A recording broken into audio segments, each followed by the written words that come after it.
No Man's Sky is widely considered to be a disappointment of epic proportions, but in this video game court, it's innocent until proven guilty.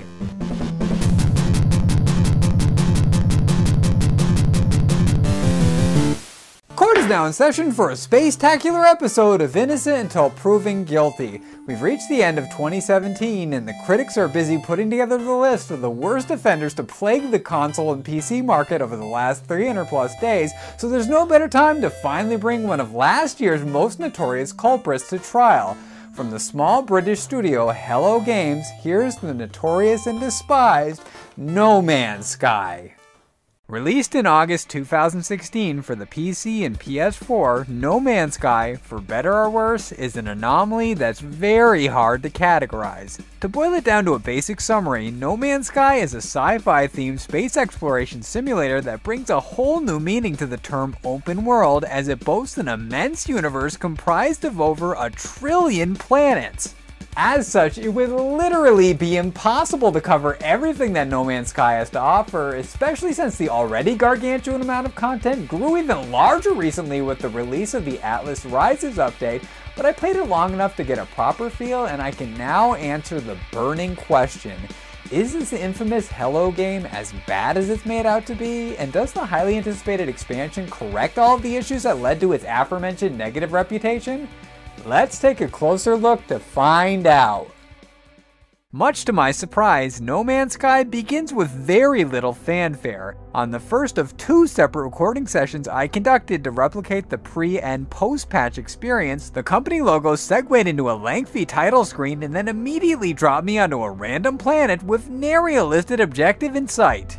The environment and weather patterns vary from one planet to the next, and we're equipped with an assortment of supplies to deal with the hazardous terrain, but the majority of them need to be repaired to working order before we can get a grasp of our surroundings. The first and most important step of the journey is to fix the scanner, which is accomplished by collecting minerals. The minerals are extracted from the plants, rocks, and other structures via the use of weaponry such as the mining laser. Before the scanner is restored to a fully operational state, our unnamed, unseen avatar has no way of knowing where to find the required elements until he's pretty much directly on top of them, so the only option available for gathering the necessary materials is to wander aimlessly across the nearly endless procedurally generated landscapes.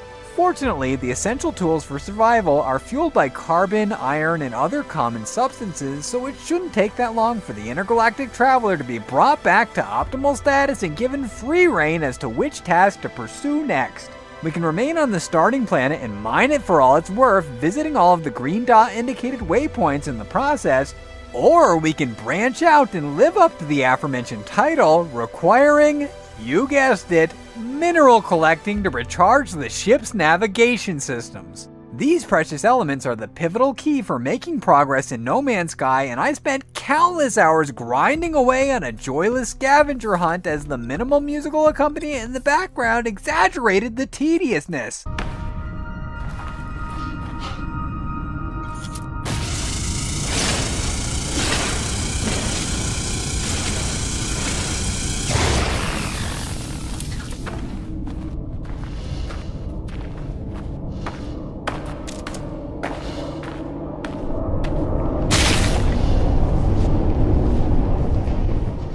I'll give Hello Games props for taking what I'm assuming would be the realistic route in this hypothetical situation, but it didn't stop me from listening to podcasts in order to stave off complete and utter boredom.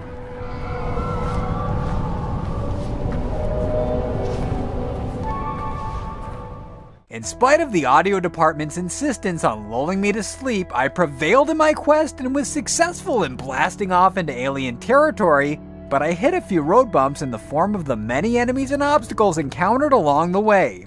The wildlife roaming about the landscape will occasionally rear their ugly head,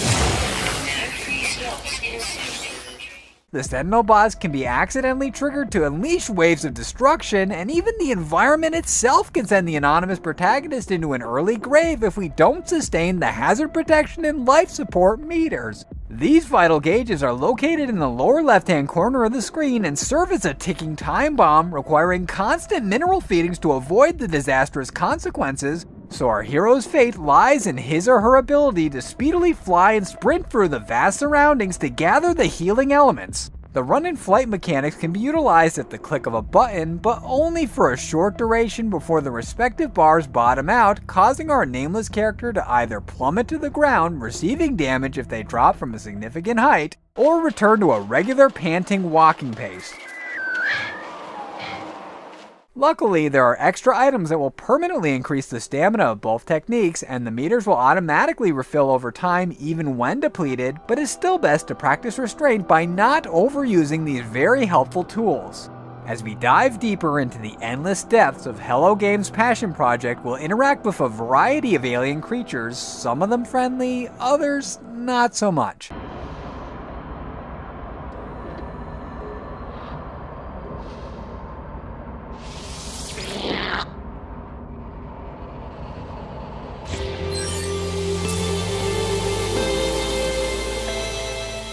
I never was able to break the language barrier that existed between these species to the extent that I was able to proceed for this review, but there was a noticeable improvement upon learning new words that were found among the various statues and pillars that lined each location, and my standing with these ETs grew as I continued to barter with them, obtaining necessary materials and pieces for the ship. The spaceship, not surprisingly, is fueled by an element, plutonium in this case, so the distance that we can travel is limited by how much of that substance is available on our person.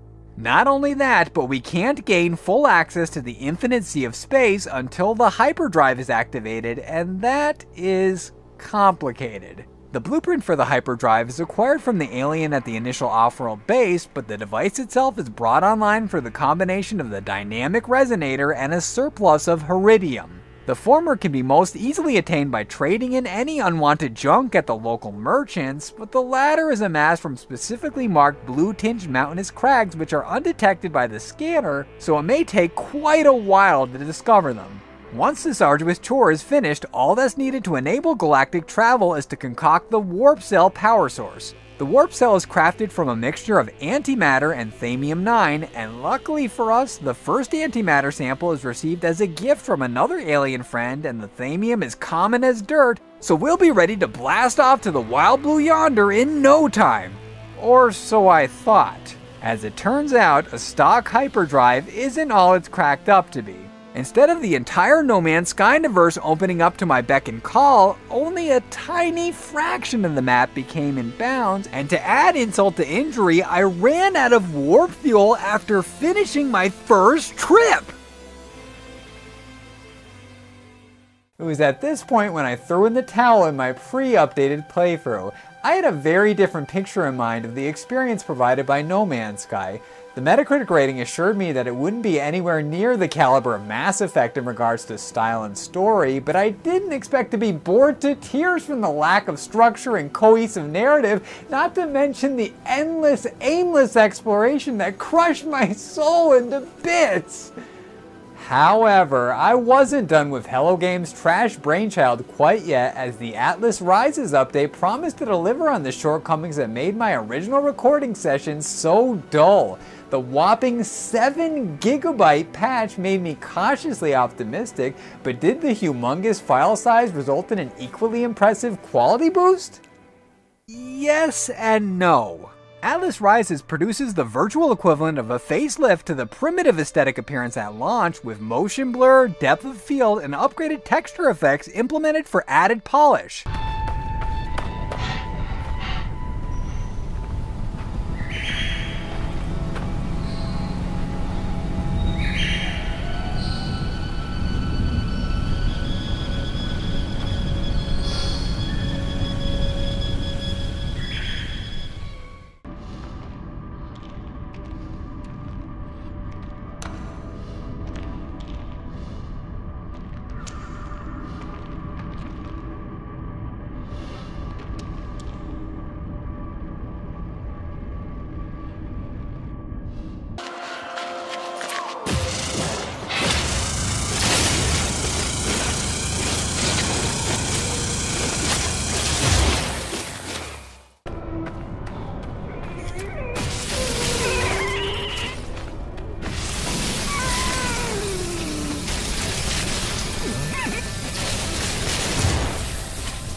inventory.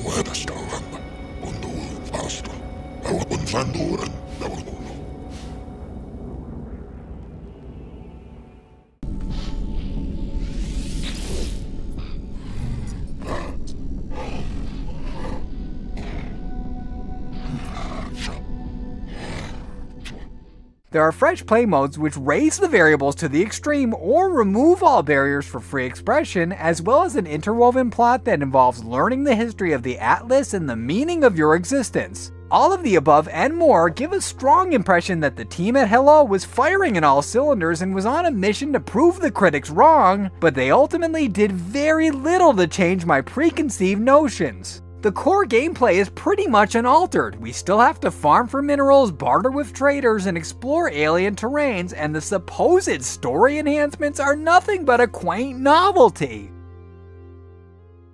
As far as I'm concerned, Atlas Rises is a waste of hard drive space, and it doesn't save No Man's Sky from being a bland, tedious mess, which is why I rule that the verdict is guilty!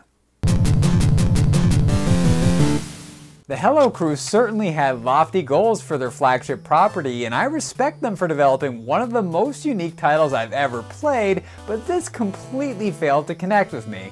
I'm sure there is an audience out there that this type of gameplay is specifically tailored to, and I genuinely hope they adore it, but I don't see myself ever returning to it again. It's just not worth the aggravation.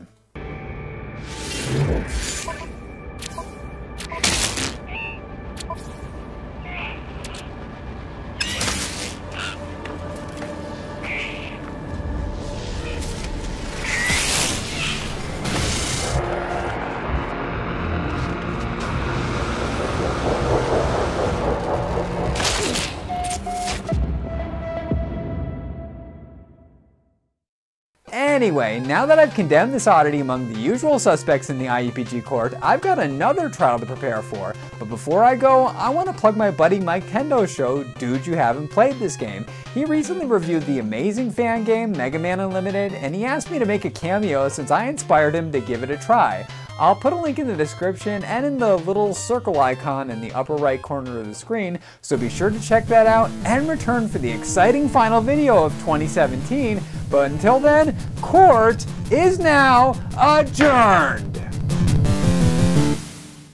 Thanks for watching. If you liked what you saw and you want to see more, the boxes on the screen right now will lead to some more of my videos, and if you haven't already, be sure to subscribe to the channel by clicking on my avatar in the bottom right hand corner.